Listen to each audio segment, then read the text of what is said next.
Mastertronic is one of the biggest UK games companies from the 1980s that I've yet to really cover in depth, and well, it's about time that we get around to them.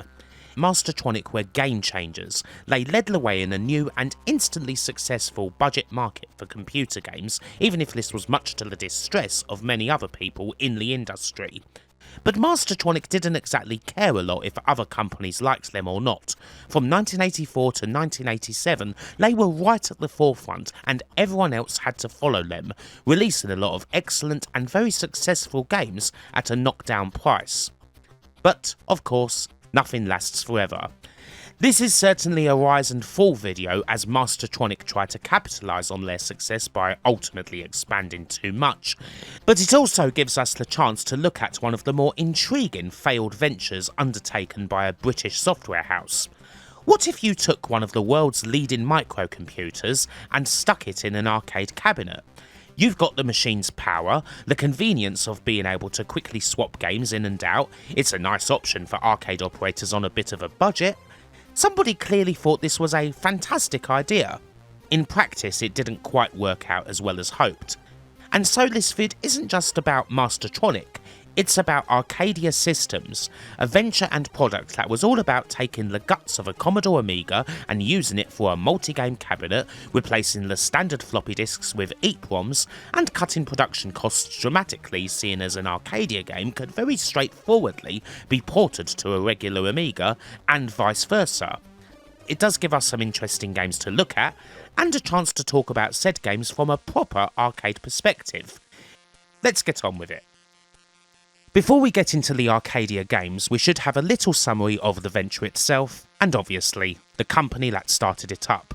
Mastertronic is a name that a lot of people have wanted me to look into, definitely one of the biggest British software names that I've yet to cover on the channel, and this vid gives us a chance to do that.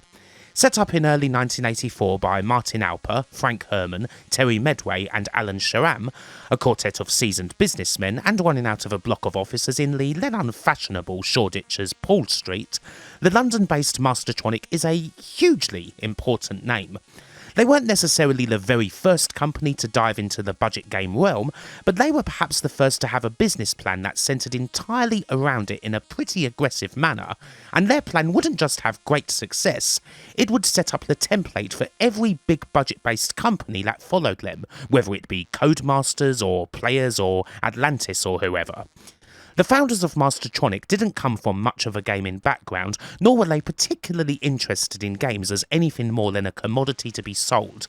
While in the case of Arcadia we may see where that becomes a weakness, in their early years we'll see their business savvy becoming a major strength. The traditional distributors of games in the UK were totally distrusting of Mastertronic because of their aim to sell games at £1.99, a price they'd fallen on because, well, unlike a lot of other traditional games companies, they'd done this exotic thing called market research, and figured that their target market, 10 to 13-year-old boys in the main, received an average of around £2 per week in pocket money from their parents.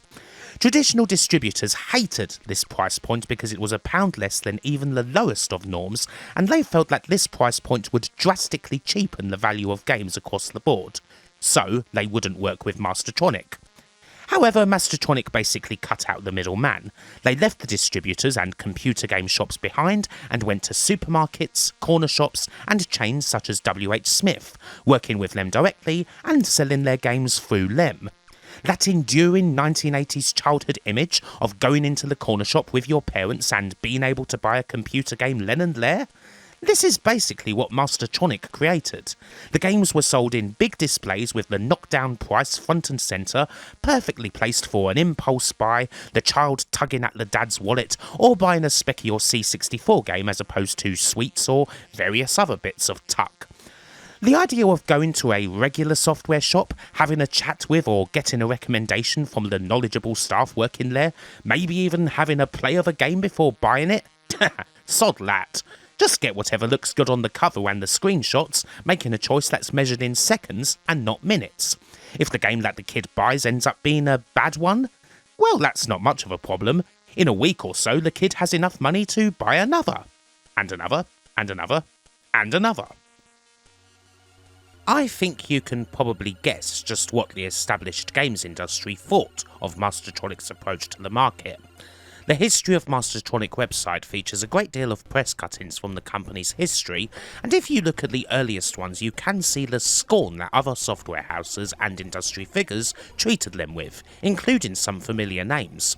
Bruce Everis of Imagine thought that if the games were any better than they were, they'd have surely sold them for more than £1.99, while the legendary Jeff Minter thought that they must be buying up dog ends that surely couldn't have taken the 3 months of development that he felt necessary for a quality title. Nick Alexander, then chairman of the Guild of Software Houses, worried that the formation of this budget market was coming too soon and that it could trigger a price-cutting war that would potentially decimate the British software industry. The disruptors themselves were frank and honest in their responses. Martin Aaargh simply pointed to the company selling over 165,000 games in its first 3 weeks of operation.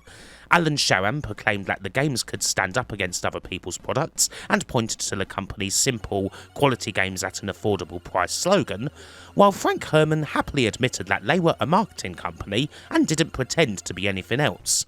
Even more bluntly, when asked by Sinclair User what other companies thought of their strategy, Frank simply said, "They hate us."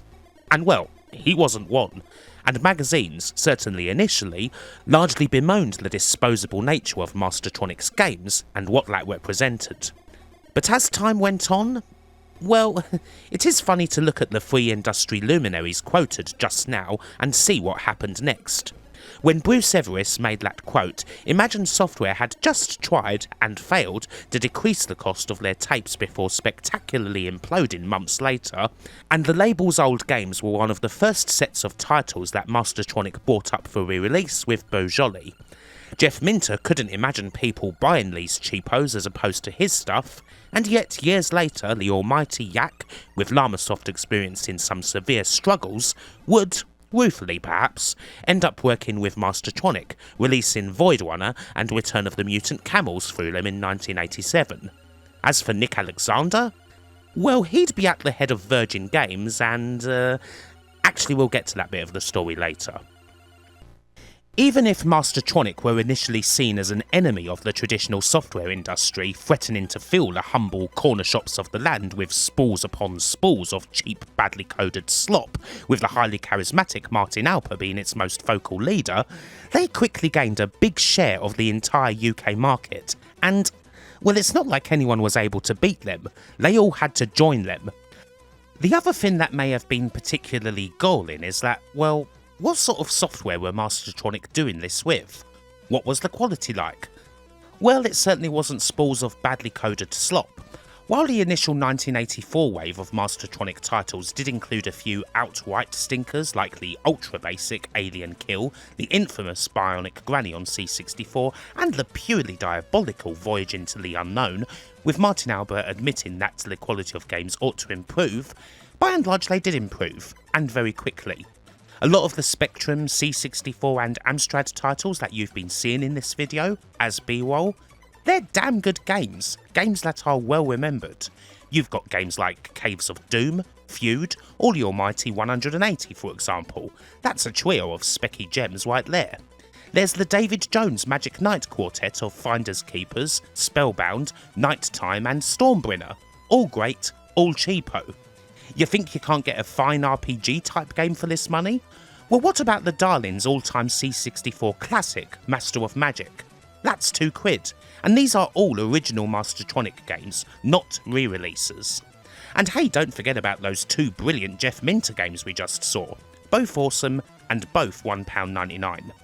The main reason why people still have such fond memories of Mastertronic nowadays isn't because the games were cheap and saved kids money, it's because a lot of the games were good, with a lot of excellent coders, artists and musicians doing work for them, whether it be the aforementioned Jones and Minter, the Pickfords, the Darlings, Tim Follin, Rob Hubbard, a lot of legends.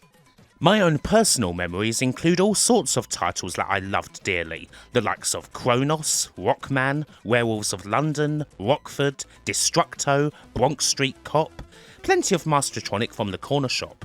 While the projects that we're eventually going to be looking at, Arcadia Systems, may well have been silly, it's not like these folks didn't have a major pedigree. When the times were good for Mastertronic, they were ridiculously good, and other companies couldn't do an awful lot but follow them. Now, of course, other big budget companies would set up in their wake. Atlantis, for example, were pretty hot on the heels of Mastertronic, also forming in 1984, and the next couple of years would see the arrival of the likes of Players Software, Zeppelin Games, Alternative Software, and of course, in 1986, Codemasters. In the case of Cody's, the Darling brothers had already previously worked with Mastertronic, writing several games for them. Meanwhile, the bigger companies would all soon be creating their own budget rangers, the likes of Hit Squad, Kix, Encore, GBH, all sorts, all following the Mastertronic template. Indeed, some of these labels, such as Hewson's Racket and US Gold's earlier Americana, were created in collaboration with Mastertronic. Mastertronic, for their part, certainly weren't keen to sit around and happily release £1.99 games forever. They were always looking to expand the business further, and a very visible part of that would be more labels making their way into the shops. They would soon enough have a slightly more expensive range of titles available, MAD, or Mastertronic Added Dimension, which offered games at £2.99, and soon they were looking to expand beyond the UK, with Martin Alper moving out to the States and setting up an American outpost in order to work closely with the many studios operating out of California. This meant the opening of another label called Entertainment USA, although this move will also factor in majorly to the Arcadia story. Ricochet would be another label for budget re-releases that cropped up in 1987, largely used for titles originally released by Virgin Games, Melbourne House and Activision, and the Bulldog label was set up primarily for games that the company wished to export to North America, such as Feud, Destructo and Colony. By the second half of the 1980s, Mastertronic were in a damn fine position. It seemed as though the only thing that could potentially trip them up would be their own actions and unforced errors. And, well, obviously that's what happened. 1987 was a year in which Mastertronic would get even more aggressive. Arcadia was but one of several major ventures and undertakings for the company that year. However, they would fall into an all too familiar trap. They tried to do far too much in a short space of time. So what else happened aside from Arcadia? Well, they tried to take what they'd done with computer games and bring that into the music and home video markets, resulting in two very short-lived labels known as Master Sound and Master Vision, both of which were headed up by a new hire named Jeff Heath, who had a background in the music industry. Unfortunately, both of these failed and didn't last long at all. It's not like it isn't a good idea to produce and sell budget audio cassettes and VHSs, but they were going into much bigger and more competitive markets without having the head start they'd benefited from in the world of games, and they just couldn't get any kind of foothold. For collectors, the Master Sound releases tend to spark curiosity, as they often consisted of more obscure re-recordings of popular songs done by the original artists and bands, as opposed to the more famous original recordings. According to Anthony Guter, once Mastertronic's financial controller and the man behind the original Mastertronic website that became the Collector's Archive, only a collection named Heat of Soul sold in decent numbers due to the inclusion of Benny Kinn's Stand By Me, which had a hugely successful re-release in 1987 thanks to its use in the movie of the same name, as well as in a Levi's jeans advert. However, a lot of the other Heat of Master Sound releases are very obscure, hard to find, and actually worth a decent chunk of change if you can get your hands on them. As for Master Vision, that is again quite an obscure thing. There's no indication as to how many releases there were on this label, although it is more than Master Sound. At the Collector's Archive, Simon Plum and other interested parties have identified around 40 so far, and the library is seemingly a free-for-all random grab bag consisting of the odd movie, kids' TV compilations, concert films, and even an anime or two. Very odd, and again, not exactly a success. These releases are definitely curious, but the company's attempts at diversifying in this manner fell flat. There's an amusing irony to this diversification. Back in the early days of Mastertronic, magazines and trade figures often compared them to record labels like Ronco, K-Tel and Music for Pleasure. You know, the labels that flooded the market with cheap compilations that you now have to sift through mountains of at boot sales and in charity shops. The comparison was highly derogatory, and it wasn't necessarily the fairest, but in this failed attempt at expansion, Mastertronic were pretty close to proving those detractors to be exactly right. The failed diversification was one thing, but there were other questionable decisions. Another one of these being the purchase of Melbourne House.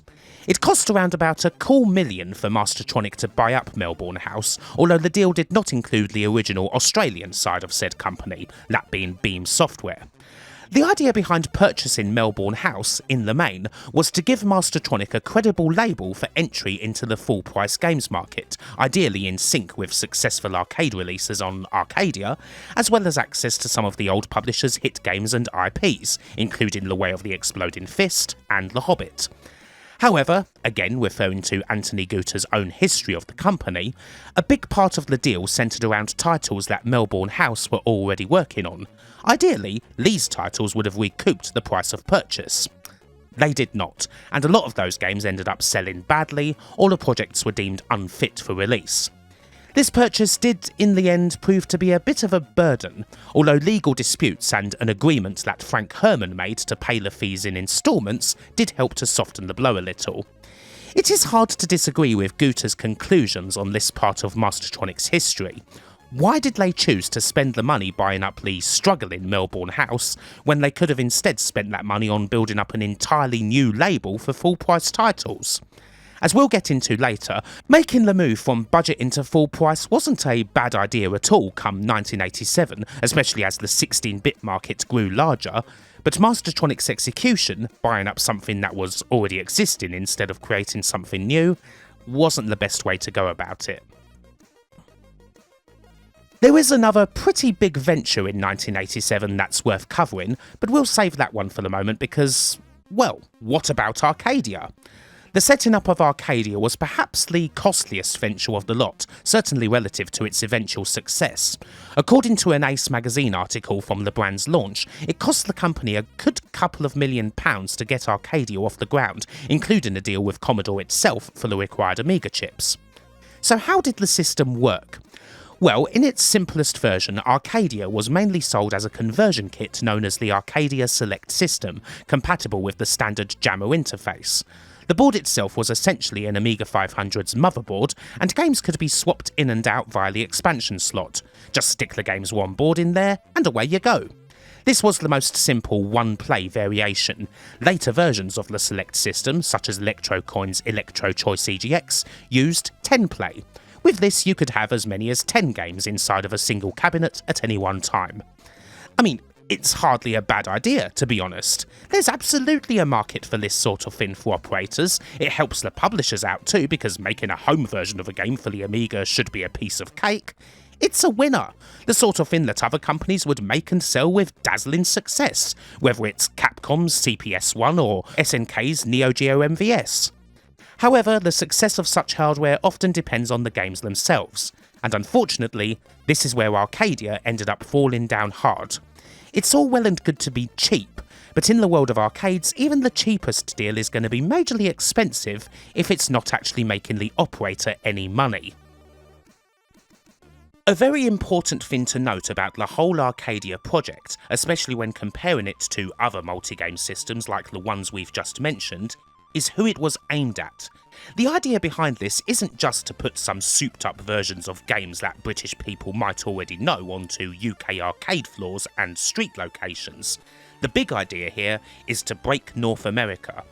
As we mentioned already, Mastertronic had opened up shop over there, with Martin Alper making a permanent move to the States to work closely with companies and export software back home. Arcadia, based in Irvine, California, and with a man named Justin Heber as president, was a continuation of that, and it is also worth noting that the label would end up being used for home releases in North America, such as Melbourne House's conversion of Double Dragon. The deal for Double Dragon is, indeed, pretty important to the whole picture. To get Double Dragon, Mastertronic made a deal with the American guys who worked with Technos, that being Trade West. And from there, the main distributors of the Arcadia system in North America would have been Trade West's Arcadewin, the Leland Corporation, who were also expanding in 1987 with the purchase of the Alien Cinematronics. As mentioned before, the idea was for Melbourne House's games to be a major part of Arcadia. However, this didn't quite work out as hoped. In the end, the majority of Arcadia's games were made by studios that Mastertronic had worked with for quite some time already, folks like Binary Design, Icon Design and Sculptured Software, and the titles themselves were, in a fair few cases, versions of what had previously been budget games. The whole Arcadia venture was a huge risk from the get-go, what with the cost of setting it up, and particularly the cost of buying up lots of chips from Commodore. And well, you may look at the titles they ended up releasing into the arcades and wonder just what on earth the guys behind Mastertronic were thinking. However, you do have to understand the backgrounds of these guys. They didn't come from games, and they didn't play them. They were, as Frank Herman put it earlier, marketing people. This experience certainly had its strengths, we've seen that, but this was a situation that would expose the weaknesses. As Anthony Guter puts it, the main problem with Arcadia was the difference between games that work well on a system like the Commodore Amiga 500 and games that work well in an arcade. This, unfortunately, was not a difference that the people at the head of Mastertronic really understood, although the people working for them most certainly did. You couldn't just put a game that had been a success on the A500 into an arcade machine and magically have loads of people wanting to play it. It simply didn't work that way. When we look at the games that came out on Arcadia in a little while, we're not necessarily going to see a whole load of flat-out bad titles. There will be some stinkers, but there are some half-decent titles here. But are they games that work well in an arcade? Usually, no. They're either too slow-paced, they're not technically impressive, the game itself is a bit half-baked and empty, or it's just redundant. Sometimes a successful arcade game can overcome certain obstacles, such as not being the most technically impressive game on the floor, but it needs to excel in other areas in order to do that. Unfortunately, just about none of the Arcadia games were able to manage that, and even though there were around 15 or so games released for the platform over the course of a couple of years, once again it couldn't gain any kind of foothold in the market, either in Europe or America. Even a big launch in October 1987 at the PCW show, complete with a big competition between the UK and the US's best games players on the Arcadia titles Rockford and Roadwars, one that the UK won with a team largely made up of the era's finest games journos, including Julian Rignall, couldn't light a spark, and Arcadia machines would continue to be a pretty rare sight in the arcade. According to Anthony Guter, the time and money spent on Arcadia, of all the company's various follies in 1987, made it the company's closest call. If it weren't for other factors, Arcadia could have quite possibly bankrupted Mastertronic. As it is, Arcadia didn't end up bankrupting Mastertronic, but it, and all the other ventures they undertook in 1987, did also mean that the company kind of lost a bit of focus on their main business, the selling of 8-bit budget games. This business wasn't really something that travelled quite as well to the 16-bit market either. The 8-bits was always the best spot for the budget titles, and at this stage other companies, particularly Codemasters, took over Mastertronic's place at the top of the budget market when they dropped the ball. However, there was one other venture the company went on that did end up being the most important of them all, and the one that saved the business. The deal that Frank Herman made with Sega to distribute the Master System in the UK. This deal, rather than being something set up from scratch, was more like an opportunity. Sega had initially awarded a contract to distribute the Master System to the German company Aaargh in September of 1986, covering West Germany and the UK. However, this partnership wasn't nearly as successful as Sega had hoped, and in May of 1987 the UK part of the contract was back up for grabs. And so, Herman and Mastertronic swooped in and filled Aaargh's shoes. Now, this deal itself didn't exactly come without any drama. Mastertronic certainly filled their end of the bargain when it came to making deals with retailers, but then disaster struck. Delays meant that Sega's shipment of consoles would miss the 1987 Christmas holidays, resulting in those same retailers cancelling their orders. This could have, and indeed probably would have, been a mortal blow for Mastertronic's business, but it was at this point when Virgin stepped in. Virgin had already taken a minority share of 45% in the company a few months previously as a means of helping this big deal on, and soon enough they'd take over the whole company, although a lot of Mastertronic's staff, including the trio of Alper, Herman and Sharam, would still be involved with the company. In the summer of 1988, Virgin Mastertronic was the official result of this. Nick Alexander, remember him, would be the new managing director of this company, and the big Sega deal wouldn't just be saved, it would soon flourish. While eventually this deal would signal the end of Mastertronic's involvement in the budget gaming business, it's certainly an important one for Sega who, in 1991, would take over Mastertronic entirely, officially creating Sega Europe and Sega UK. The company itself may have only lasted a relatively short time compared to some of the UK industry's other big names, a total of 8 years between 1983 and 1991, but their impact on the UK industry was unquestionably a huge one. Indeed, the name was so strong that in 2003, Frank Herman would help buy it back from Sega and the Mastertronic Group would be formed, a merger of companies and labels that represented the leaders in selling budget PC releases in the UK and Europe. But that's a story for another day. So, we've sorted out the history of Mastertronic and had a big look at Arcadia. Perhaps now it's a good time to actually look at the Arcadia games.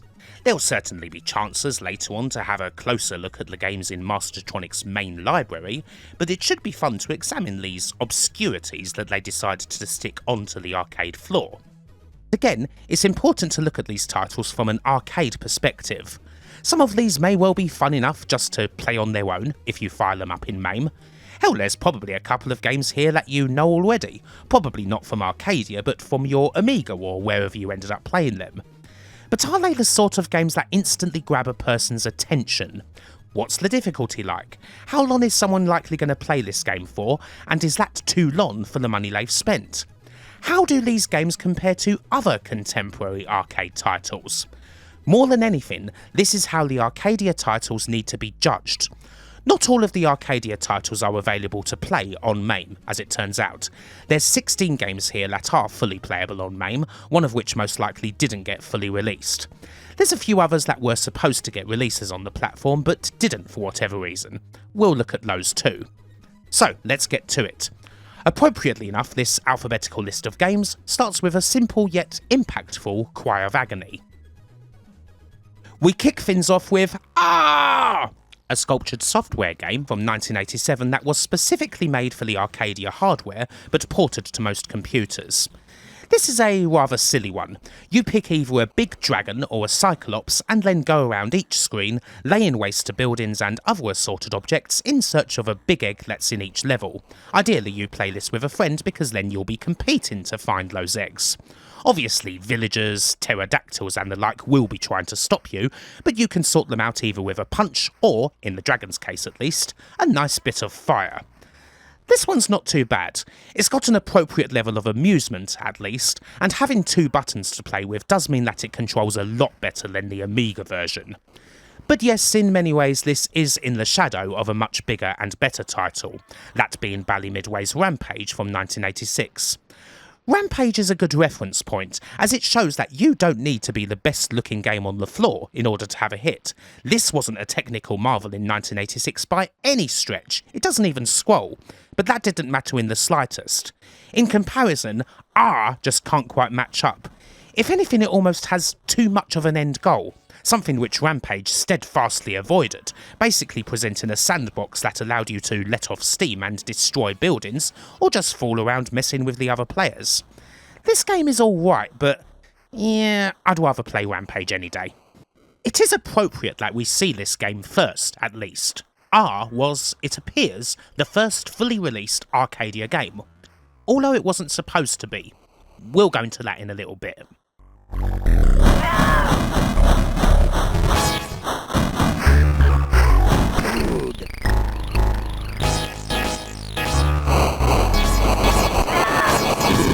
We're staying in 1987 for Blastaball, or Blastaball. This one's from Icon Design. What we've got here is a future sports game that is a bit like hockey. You pick a ship and you battle against an opponent in the same ship. The goal is to get the big puck to the opponent's end, which you do either by knocking it or shooting it. If you simply reach the line, you get a point, and there is a little goal area which will give you 2 points. And yeah, that's about it. You control your ship tank style, meaning that you've got a button for acceleration, although you can also stop dead by pressing down, and that is actually quite useful. I think this game could have been okay, but a big problem here is that there is absolutely nothing to it. You just pick a ship, have 1 3-minute match, and that's your lot. There's not a particularly appreciable difference between all the ships, and if you're against the computer then you only ever compete against the same ship anyway, and they kind of all play the same. So yeah, there's not an awful lot of anything that'll keep you coming back to this. It's not all that bad an idea for a game, but it seriously needed a lot more fleshing out, especially in the arcade.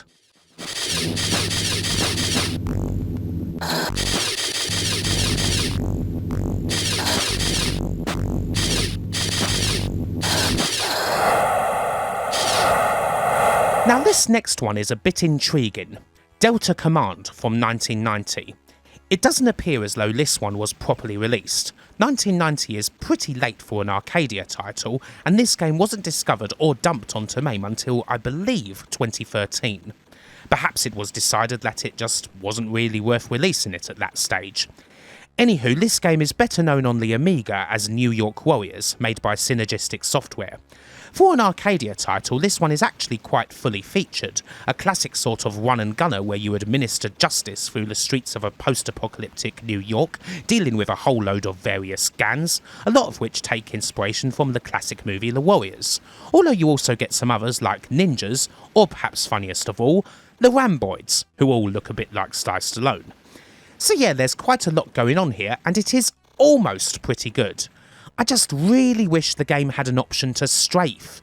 You get 2 buttons, one for your regular weapon and the other for specials, but that really wasn't necessary. You should just stick the regulars and specials onto one button and use the other for strafe fire. If this game had the strafing option, it would be legitimately very good. As it is still a rather entertaining and refreshingly light-hearted take on the run-and-gun formula. As usual, it is not pushing any boundaries, although the rocky guitar music is about as Amiga sounding as you can possibly get.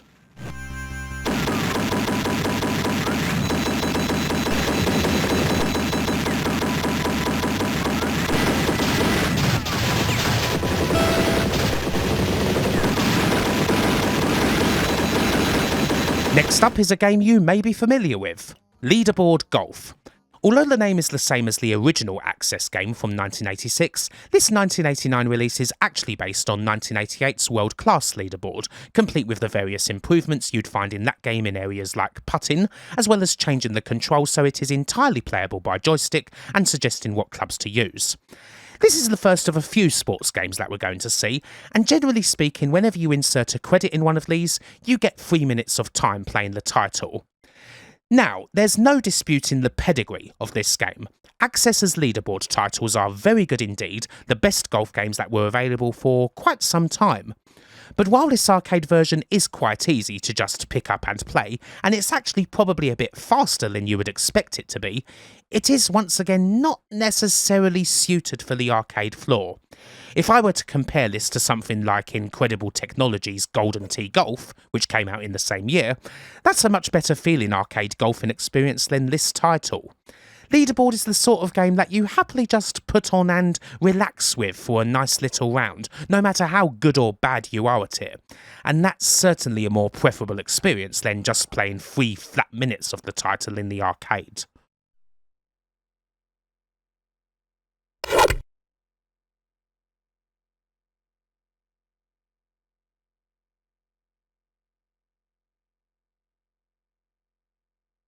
Sticking with sport, we've got Magic Johnson's Fast Break, a sculptured software title that came out on Arcadia in 1988 before arriving to the Amiga in 1989. This is not good. It certainly is fast, there's no doubt about that. It's 2-on-2 action with players whizzing around the court all over the shop. However, it's the sort of speed that also comes with great choppiness. There's nothing at all smooth about playing the title, and most of the time it feels like you're just running around like a headless chicken, only ever randomly stealing a ball or picking up a rebound. Hell, sometimes it goes so fast that the gameplay gets quite far ahead of the sound, which feels very shoddy. Again, you have to compare this to similar arcade titles. Konami's Double Dribble, a game from 2 years earlier, absolutely hammers this title in every single department. With all the lazy unforced errors that are dotted throughout this game, there's nothing here that's in any way attractive.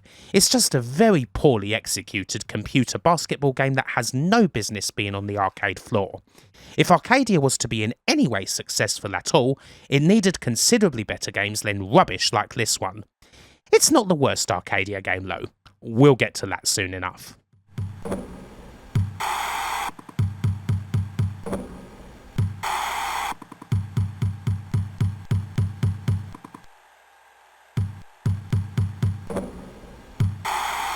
Again, here is a title you may possibly be familiar with. Ninja Mission.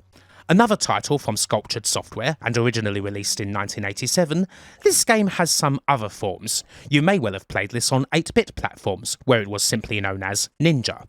In that form, it's a fine little budget title. Go around the various levels, beat up some thugs, and look for the idols on the floor.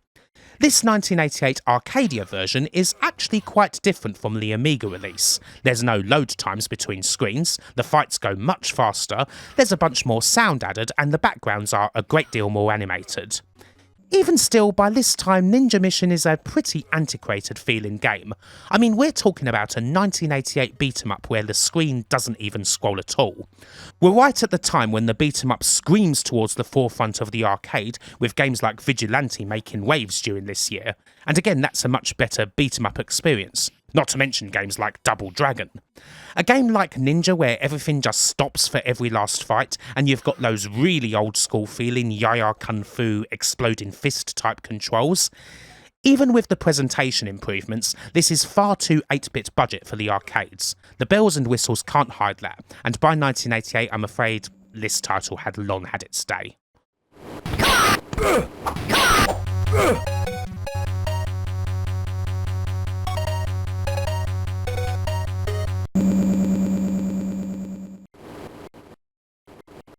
On to a simpler affair, Pharaohs Match. This 1989 game is totally exclusive to Arcadia, and, well, it's a solitaire game with a slight Egyptian theme. Get matching those tiles. You do get a few of these kicking about in the arcades, even if they don't appear to be all that suitable for the floor. Like most arcade Shanghai games, you buy time with your credits. However, you do actually have lives as well. Indeed, Pharaohs Match must be one of the quickest ways you could potentially waste money. Simply get in the game, make 3 illegal moves straight away, and there you go. Insert another coin. Aside from that, yeah, there's not too much to say. I admittedly played far too much of this one than was strictly necessary when it came to capturing it.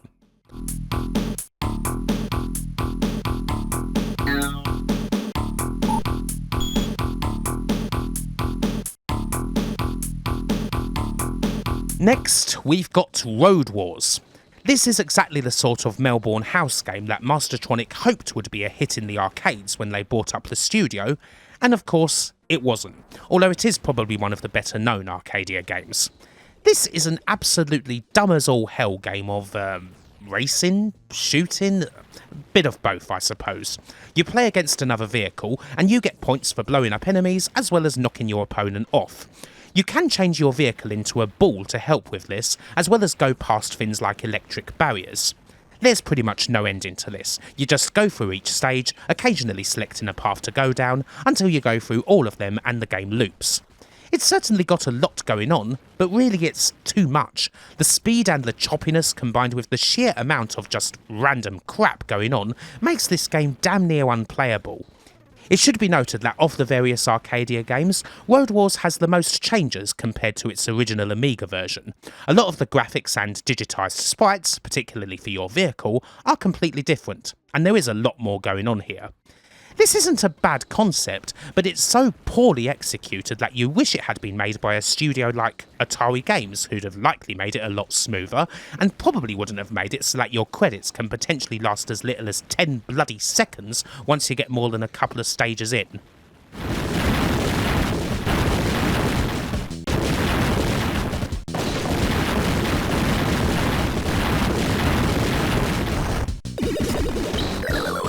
We soldier on, and up next is Sidewinder, a synergistic software game from 1988.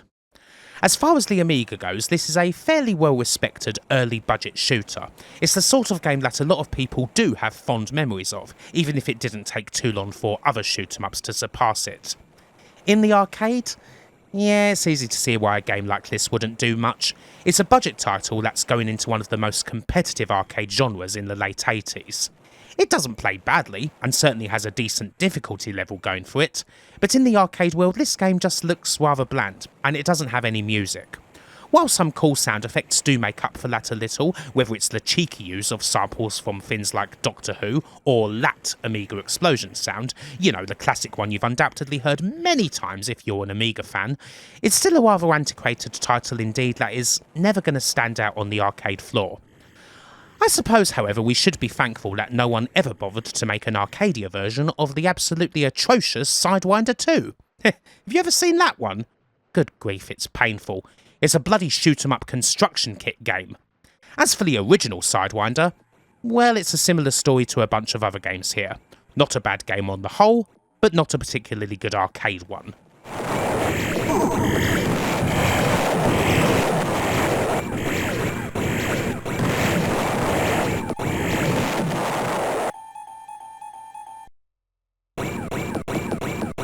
We're staying in Shooterland for the next title, 1987's Space Ranger, another synergistic software title. This had a different title altogether on the Amiga, where it was known as TASAR, Terran-Armed Search and Rescue, and this one's a side-scrolling shoot-'em-up where there's absolutely no prizes on offer for guessing the inspiration. The best thing about Space Ranger by far is the presentation. It is at least a goofier take on the age-old Defender formula, where you have to rescue a whole bunch of critters with your rather silly-looking character, and it's not a bad thing to have a bit of colour in a game like this for a change. However, well, if you thought the last game was a bit old-fashioned for the arcade, then this one's really going back. And the rather shoddy controls and quite terrible music don't exactly make this a good version of Defender in the slightest. You've got some parallax scrolling, mind you, but saying that an Amiga game has parallax scrolling is like saying that a bathroom has a sink. This wasn't a particularly well-received game in the home, and it didn't have much business at all being in the arcade.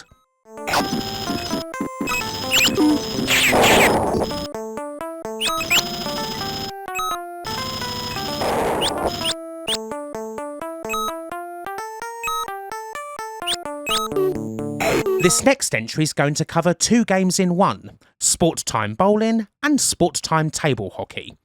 Both of these games are taken from Mindscape's Indoor Sports Volume 1 from 1987 and, well, that kind of shows just how far Mastertronic were reaching when it came to sticking games on the Arcadia platform, really. Neither of these games are terrible, but they're so very basic. The bowling one does at least have a little bit more purpose, seeing as there are at least a few 10-pin bowling games kicking around in the arcade, but this is a middling title in, frankly, a middling genre. As for table hockey, well, again, it's mechanically okay enough. You can play it with 2 players, have a 3-minute match and whatever, but you don't exactly find many air hockey video games in the arcade, do you? I imagine that's because the majority of arcades can usually make room for the real fin. If you were to play Family Fortunes and get asked what fins you'd likely find in an arcade by Les Dennis, an air hockey table would surely be like number 3 on the list, behind the games and the change machine. This is a perfectly acceptable take on air hockey in the home. Not quite Shuffle Puck Cafe, but not bad. But again, pointless on the arcade floor.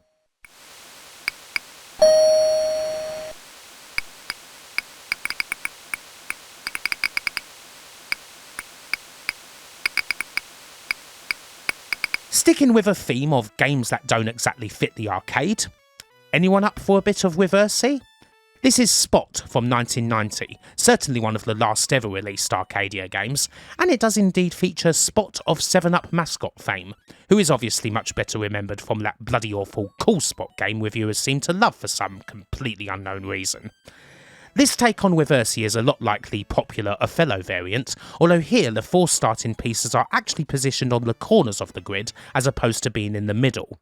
Spot's main purpose in this game is to do some funny little animations whenever a move is made. Now, to be fair, these animations are very nicely done and actually quite charming.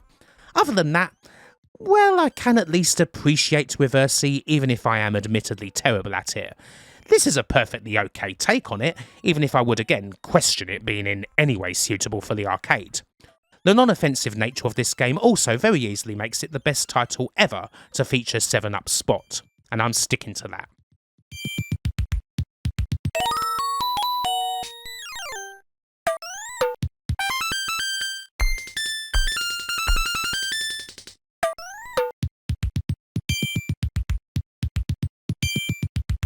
We finish off this round of parlour gaming with a spot of darts. World darts, to be precise. While darts is, yet again, not necessarily the best subject for an arcade game, this is definitely one of the best Arcadia titles because, well, it's the sequel to the all-time classic 8-bit game 180. Hailing from 1988 and created by the Pickford brothers, this Amiga sequel to the greatest darts game ever made isn't actually too far off from the original. It does control a bit differently, with the disembodied hand moving much more loosely, but it is the sort of thing that, like the original's fixed diagonal movements, you quickly develop a feeling for. There's some nice little touches in the presentation, like a proper old-school darts announcer, and a fair bit of variation in the opponents. The AI isn't as generic and dim here as it is in most of the other Arcadia sports games. Yeah, this is a pretty good title, regardless of how ill-fitting a darts video game might be on the arcade floor. I would say this is the second best Arcadia game. The best one is still to come.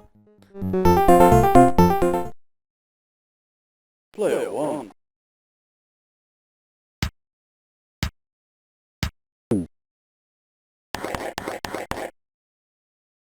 However, before we get to the best, we've got to have the worst.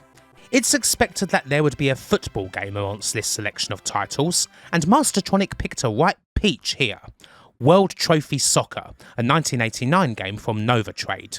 This absolutely wretched title was released under a whole bunch of names for the Amiga, including the addition of a World Cup license in 1990, but this is the original.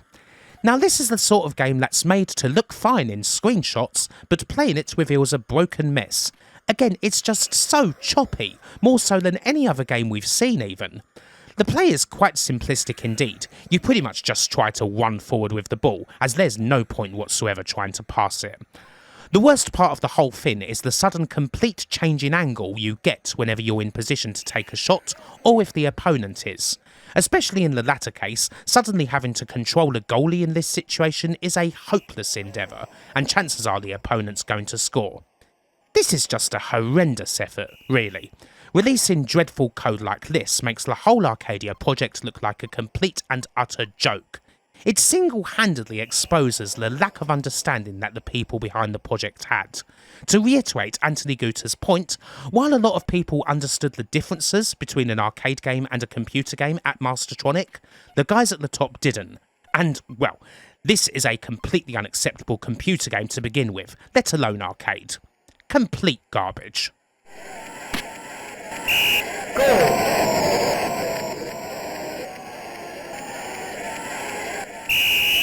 Kick off.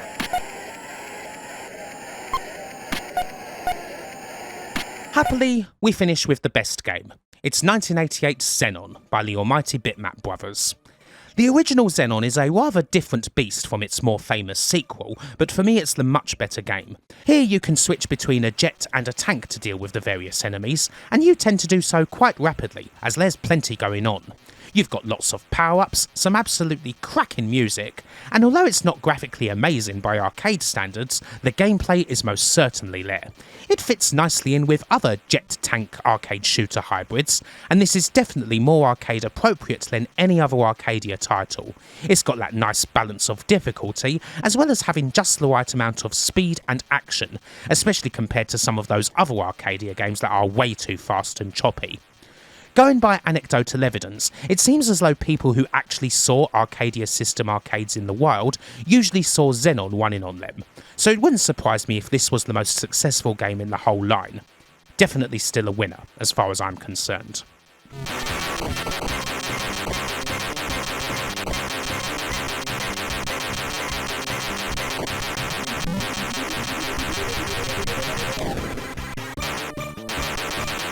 So that's the Arcadia titles that are currently available for us to play.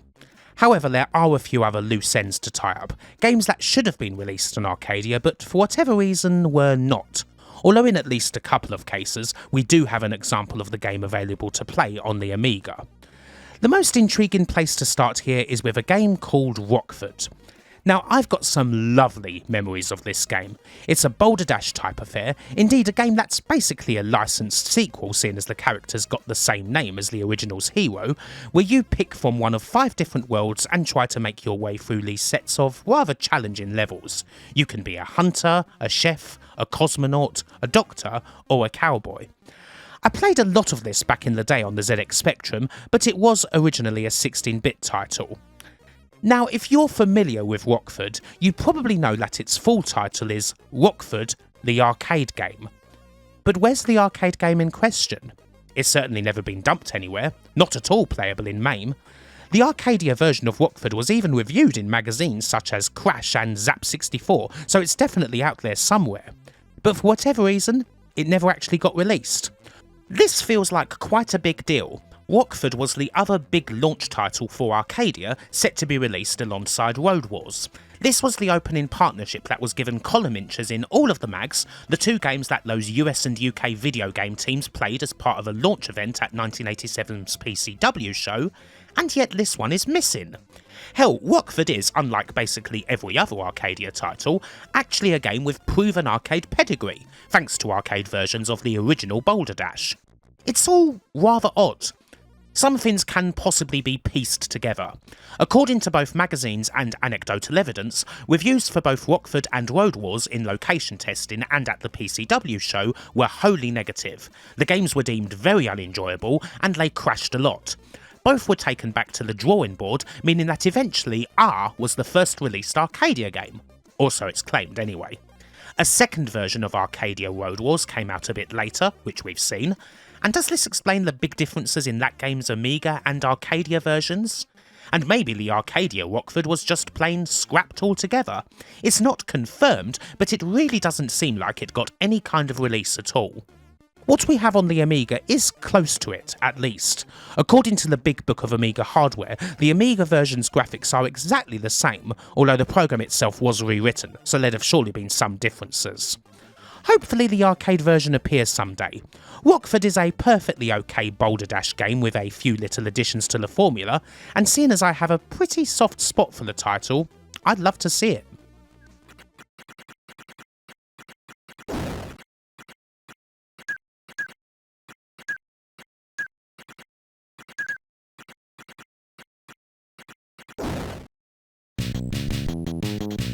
Up next, we have something that surely would have been a flagship title for the Arcadia Select System, a licensed affair featuring one of the UK's greatest fictional icons, The Living Daylights. A lot of detail here comes from the legendary Frank Gaskin and company at Games That Weren't. I cannot stress enough that if you're in any way interested in the mysteries of 80s computer game development, that's a site and group of people you absolutely need to follow. This 1987 tie-in for the James Bond flick would have been in collaboration with Domark and likely developed by Sculptured Software in the States. This was also mentioned a fair bit in magazines. A few screenshots exist that show the game to be a side-scrolling shoot-'em-up, although you can imagine there's going to be other game modes seeing as this is a Domark Bond game. That's certainly the case in the 8-bit versions. Once again though, this never came out. Indeed, The Living Daylights didn't actually end up coming out on any 16-bit platform. It was only ever released on 8-bits such as the C64, Spectrum and CPC. And what they received was a typically bland Bond title where the greatest threat to 007 comes from rocks on the ground that he constantly trips up on due to unresponsive jumping. the true hero's experience come to life. It's speculated that this is due to the general failure of the Arcadia project, although that doesn't fully explain why versions of the game for the Amiga and ST were also scrapped entirely. If, as is the case with a few Arcadia games, the arcade version was being developed first, I suppose that the companies involved just decided to completely cut their losses on this one. Something else to note is that Computer and Video Games even ran a competition in August of 1987 where people could enter to win their own Living Daylights arcade cabinet. Now of course no winners were ever announced for this competition, seeing as said arcade game wasn't ever finished and didn't exist. But here's a point. The Living Daylights and Rockford are easily two of the most talked about and hyped up Arcadia games when it comes to magazine inches. Both of them never came out, one to the point where there isn't even a 16-bit home version. As murky as details can be with Arcadia, this to me is a definite sign of just how chaotic the project must have been.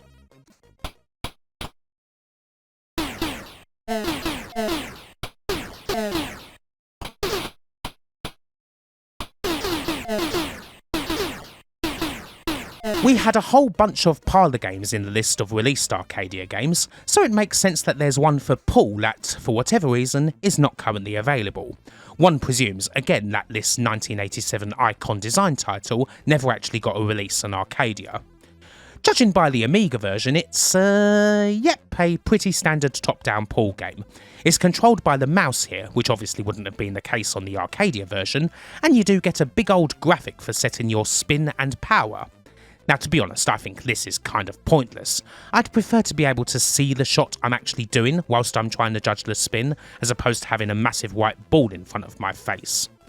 This is not the best Paul game, it must be said, because, well, I'm not saying that the ball's physics need a lot of work, but I did manage to get two balls into a position where they were continuously spinning against the other, with no way of stopping, leaving me with no choice except to reset the game. I decided to go a step further than that and just turn the fin off. Something tells me that this probably wouldn't have been the big game to turn around the Arcadia Select System's misfortunes.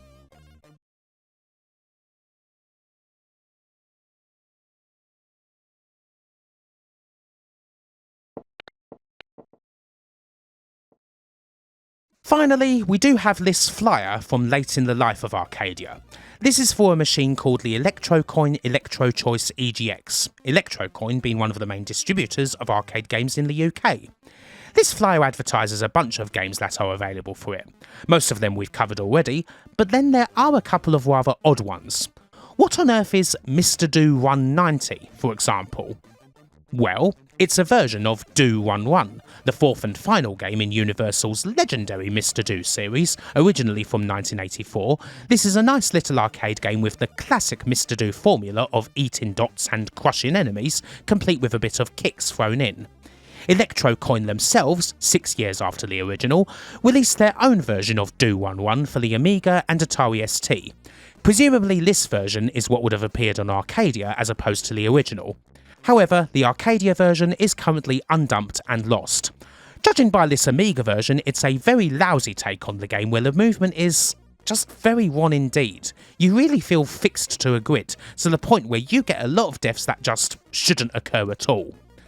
The potential presence of this game, of course, dates the flyer to 1990. I presume that at this time, Virgin Mastertronic had given up totally on the Arcadia project, and they sold it off to Electrocoin to see what they could do with it. That's my guess. The flyer does mention a couple of other titles, specifically Ex-Soldier and Zeta Force. Now these games are even more mysterious. Ex-Soldier is very likely another Electrocoin conversion, this time for Time Soldiers, an SNK Alpha Denchi run-and-gunner that was originally released in 1987. Honestly, this is a pretty middling arcade game to begin with, but here on the Amiga, well, the music's not bad, but the game is a total shocker.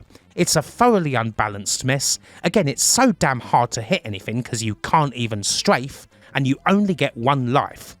Obviously you'd have got continues in the Arcadia version, but that is of course completely undumped, if it even exists. These two titles are such oddities though. They're home conversions of arcade games that are then making their way back to the arcade floor in greatly inferior form. how much did Universal and SNK know about these efforts? I mean, obviously there was an agreement of sorts, with Electrocoin clearly having some reason to pick up and convert these titles years after they originally came out, but, well, you never know. Did that agreement allow them to then take those conversions into the arcade, or was that where it hit a snag?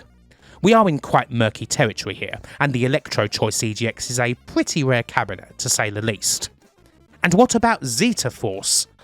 Well, that one's a complete unknown. I know nothing of and can find no record of any existing arcade game that's called Zeta Force, so honestly your guess is as good as mine here. Presumably it's a space shooter of some description, but well, that doesn't exactly narrow things down, does it? The closest game I can think of here, and it's still quite a long way away, is Darius Plus. Electrocoin distributed the original Darius and Darius 2 arcades in the UK. Darius Plus is a 1989 Amiga and ST version of the first game, courtesy of the Edge. Is it possible Electrocoin wanted to stick this on here, perhaps as a budget option for those who didn't want the big old multi-screen cabinet? Who knows. I want to stress that this is purely projection, and kind of reaching to be honest, but then I've got nothing. Hopefully this is a mystery that can be solved someday. Hell, Electrocoin is still a very much existing company nowadays, so maybe there's details on this crawling around in their archives. We'll have to wait and see. And that just about wraps things up when it comes to the Arcadia Select System, and the potential idea of having the Amiga be some sort of conduit for an arcade experience. Again, the idea itself isn't a bad one. It could have very possibly worked nicely as a budget option for operators, whether it be on a traditional arcade floor or in a street location such as a bar, takeaway or whatever. But the selection of games really let the side down, as most of them just weren't suitable for the arcade experience. Picking up old 8-bit budget titles and redoing them for the Arcadia was never going to be the best approach, and with Mastertronic seemingly trying to do everything all at once in 1987, the focus just wasn't there. If there'd have been more titles along the lines of Xenon, maybe they could have had better results. Still, it's another intriguing story of failure, and a way to finally look at one of the bigger companies kicking around at the time. In the end, they did end up making their way through all of these follies. Hopefully you've enjoyed this video, and until the next time, bye for now.